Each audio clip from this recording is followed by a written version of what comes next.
गांव का नाम था सरायपुर। एक साधारण सा गांव, लेकिन यहाँ रात जल्दी उतरती थी।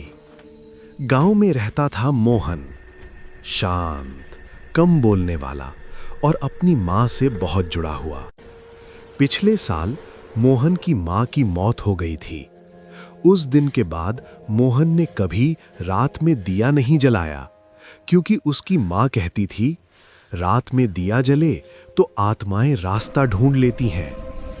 एक रात तेज बारिश हो रही थी। अचानक मोहन ने आवाज सुनी। मोहन। आवाज बहुत जानी पहचानी थी, उसकी माँ की आवाज। मोहन का शरीर सिहर गया।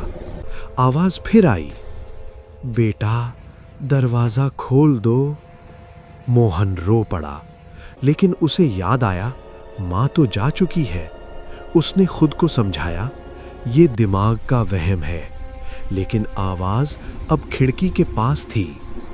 मोहन, ठंड लग रही है। मोहन के हाथ कांप रहे थे। उसने दरवाजे की ओर कदम बढ़ाया, लेकिन तभी उसे गांव के पंडित की बात याद आई। जो मर जाते हैं वो आवाज में ही लौटते हैं, शक्ल दिखाना उनके बस में नहीं होता। मोहन रुक गया। उसने जोर से कहा, अगर तुम मेरी मां हो तो बताओ, मैं बचपन में किस नाम से रोती थी। पूरा घर एकदम शांत हो गया। फिर धीमी हंसी सुनाई दी और आवाज बदली, तू बहुत समझदार निकला मोहन। अब वो आवाज मां की नहीं थी। अचानक घर की दीवार पर एक साया उभरा, उल्टी गर्दन, लंबी उंगलियां और बिना आंखों का चेहरा।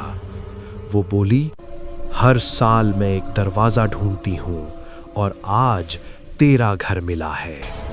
मोहन जोर से चिल्लाया, नहीं, और बेहोश हो गया। सुबह गांव वाले मोहन के घर पहुंचे। मोहन जिंदा था, लेकिन वो बोल नहीं रहा था। उसकी आंखें एक ही जगह देख रही थीं, दरवाजे की तरफ।